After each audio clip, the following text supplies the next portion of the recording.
नरेंद्र जी, इस पर यह वाकई बड़ा गंभीर सवाल बन गया कि देश की सर्वोच्च अदालत को यह टिप्पणी करनी पड़ी। और दूसरी बात यह कि जैसे सुहेली जी कह रही हैं कि लोगों की जान बचाना सरकार की जिम्मेदारी थी, लेकिन सवाल यह है कि जब पुलिस निगरानी नहीं कर पाई, तमाम एहतियात बरते गए कि भाई शराबबंदी सही से लागू हो पाए, उसके बाद ड्रोन के जरिए भी हाल में शुरू हुआ कि ड्रोन से निगरानी रखी जाए, वो भी नहीं हो पाया, तो आपने एक और नई व्यवस्था, यानी क्या बिहार का पूरा सिस्टम झोंक दिया जाए सिर्फ एक शराबबंदी पर? देखिए, माननीय सर्वोच्च न्यायालय ने यह कहा है कि जजों की कमी है, केस ज्यादा है, तो इस पर हमें काम करने की जरूरत है। सरकार को उन्होंने कहा कि इस पे काम भर नहीं है, बहुत और उन्होंने जवाब ही मांगा कि आपने अध्ययन किया था या नहीं किया। देखिए, भारत में कोई भी कानून जब भी आया है, चाहे जीएसटी लॉ हो या संविधान जब बना था, संविधान में अभी तक 105 बार अमेंडमेंट हो चुका है। इसका मतलब ये नहीं कि संविधान बनाने का जो उद्देश्य था वो गलत था।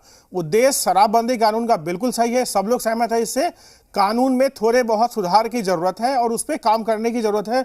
जैसा उम्मीद था कि इस बजट में कुछ ना कुछ बदलाव किए जाएंगे, उसके ऊपर जो प्रावधान है उसको थोड़ा लचील बनाया जाए, लोअर कोर्ट को पावर दिया जाए कि लोअर कोर्ट उस पर जमानत दे पाए। आज जो हाई कोर्ट में जमानत के जो केसेस बढ़ रहे हैं, उस पर माननीय सर्वोच्च न्यायालय ने अपनी चिंता जताई है।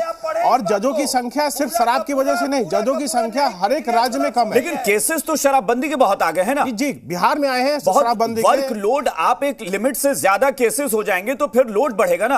और यही वजह है कि ये सर्वोच्च अदालत को बोलना पड़ा बिहार के मामले में। स्पीड ट्रायल में लाना पड़ेगा, स्पीड ट्रायल का एक और बहुत बड़े गौर करने वाली बात है कि आप सोचिए कि इस कानून की नौबत क्या आ गई है कि एक शख्स जो शराबबंदी कानून को तोड़ने का आरोपी था, उसने याचिका दायर कर दी थी जिस पर सुप्रीम कोर्ट ने संज्ञान ले लिया। सुप्रीम कोर्ट ने संज्ञान लिया है। वो एक जनरल टर्म्स है जिसमें जजों की कमी है, ये सब लोग जानते हैं, हर एक राज्य में कमी है। और बिहार में जब ये केस बढ़ा है और कुंदन कृष्ण जी जो कह रहे थे आर्टिकल 356 का इन्वोकेशन, तो बिहार में कांग्रेस ने सबसे ज्यादा अपने पूरे